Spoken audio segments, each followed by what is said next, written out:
Osteoconstruction, remodelling the post-industrial body and landscape. The rate of rickets has been reported to be the highest in 50 years. Our bones, our bodies, and our landscape are losing calcium. The project looks at calcium, a substance essential for the functioning of all living organisms. By uncovering the timeline of calcium metabolism and drawing parallels between the architecture of the cell and the architecture of our built environment, the project examines how our relationship with calcium shapes not only the structure of our bodies and our bones, but our homes, cities, and landscape.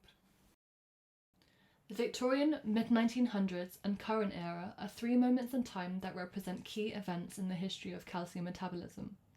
Through exploring the social and political issues involved, the project aims to learn from them to envision this new era.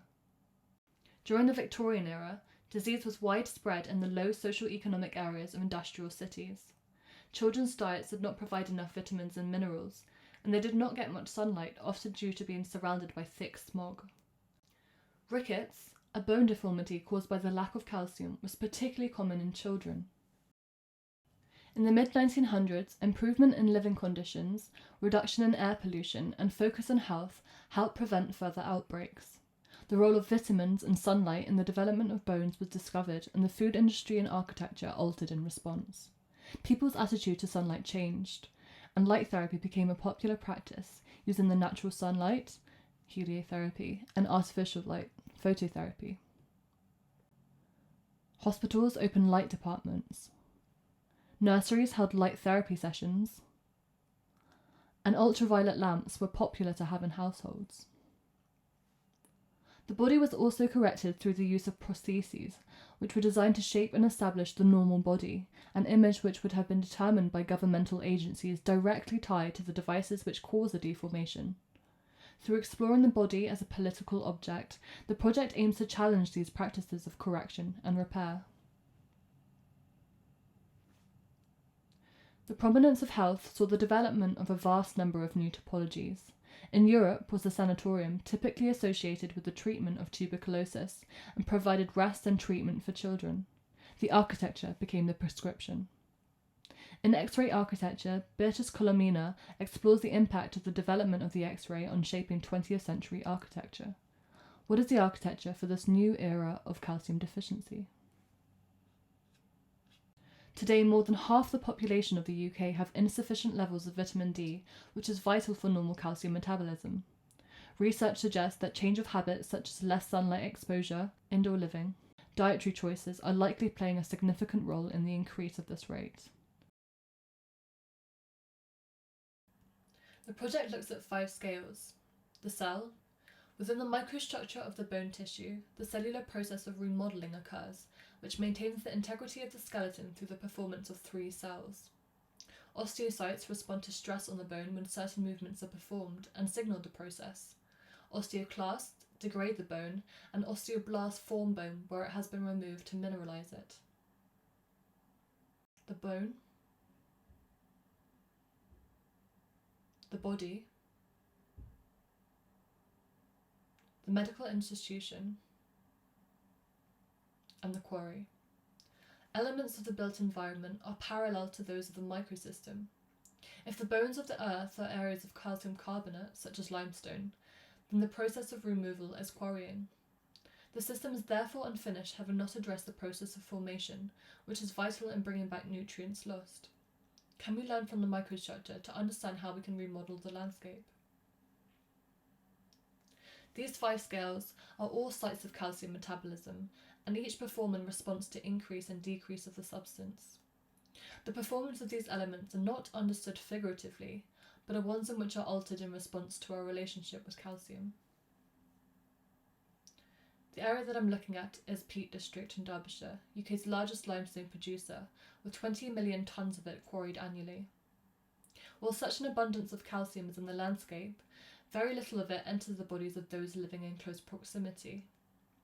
The Peak District is surrounded by former industrial cities of Derby, Nottingham and Sheffield, the settlements which would have suffered the most with calcium deficiency in the 1800s, and are first to experience it today due to low annual income and diet choices. The landscape is losing calcium. In the Peak District, we are seeing massive areas of disrupted land appearing as abandoned wastelands. The site I'm focusing on is Middle Peak Quarry, an abandoned limestone quarry in Derbyshire. Whilst these sites have been stripped of their natural resources, the project aims to analyse the calcium potential of the site, depicted in these illustrations using techniques of layering and transparencies used in X-rays.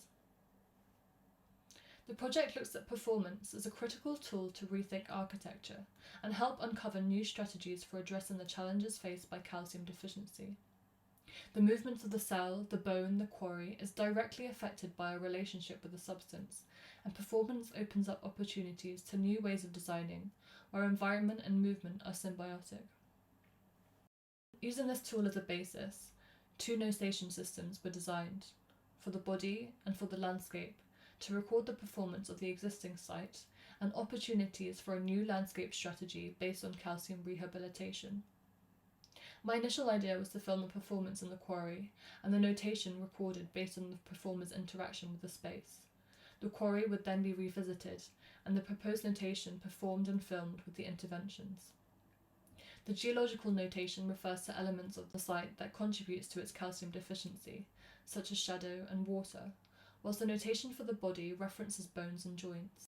The visual language represents the spatial and temporal qualities of the site, a written form of architectural space, transcribing the interactions between space, movement, and calcium. The post-industrial landscape features steep topography, layered crags due to blasting, and two blue mineral-rich lagoons. Carbonic acid in rain dissolves the limestone and can open up deep vertical fissures. Rocks and aggregate mounds are left unused and vandalised, and calcium oxide, used as part of the quarrying process, leaves these lagoons with high alkalinity, causing skin irritations and stomach problems. As a result, calcite crystals have been developing in these lagoons. These clear crystals were used by Vikings as sunstones to locate the sun in an overcast sky due to its polarising attributes. The concept of the intervention is centred around the rehabilitation of the quarry and the body through the implementation of support structures. These structures are prostheses of the landscape or body, responding to their condition to support the production of calcium. Pumping walkway and petrifying well. Taking precedent from the petrifying well and limestone cave formations, pumping bridges are located at certain points of the walkway where there is opportunity to rehabilitate the loss of calcium in the crags. These pumps require human interaction. With each step down onto the platforms, calcium-rich water from the lagoon is pumped up through the pipes and out onto the roof of the well.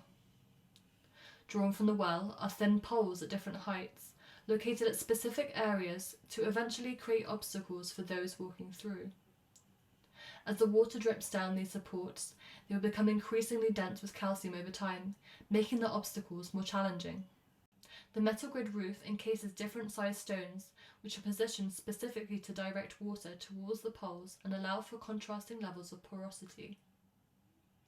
The entire performance isn't bound to its real-time motion, but one which will transform over months and years as calcium develops. Rock prostheses. Rocks of different sizes are scattered within the quarry. They remain disused and vandalised. The intervention proposes a series of support structures for these boulders, allowing people to interact with them and promote certain movements to improve bone health. Designed in response to the existing notation, the choreography is altered to support the body better. The prostheses also allow for the rocks to be moved, and thus the landscape continuously transforms, allowing for a new spatial experience each time. Calcite sun bridge. The intervention draws upon the production of calcite crystals in the water and vitamin D in the body. The calcite crystals grow quicker in colder, shadowed water, and the body generates vitamin D quicker in stronger sunlight. As a sun-responsive structure, the intervention moves according to sun direction to gain maximum sun exposure and provide most shadow on the water, pivoting on the rock like a limb. The bridge is composed of modular pontoons which are not only angled for sun exposure, but are based on positions specific to physiotherapy of the bone. The design allows people to weave through the spaces and curate their own experience according to how much sunlight they want. These can be flipped over, taking a new form. A shading module can be fixed to the edge of the pontoons and pulled up and down to change the density of the shadows, the pattern of which is inspired by the structure of the bone.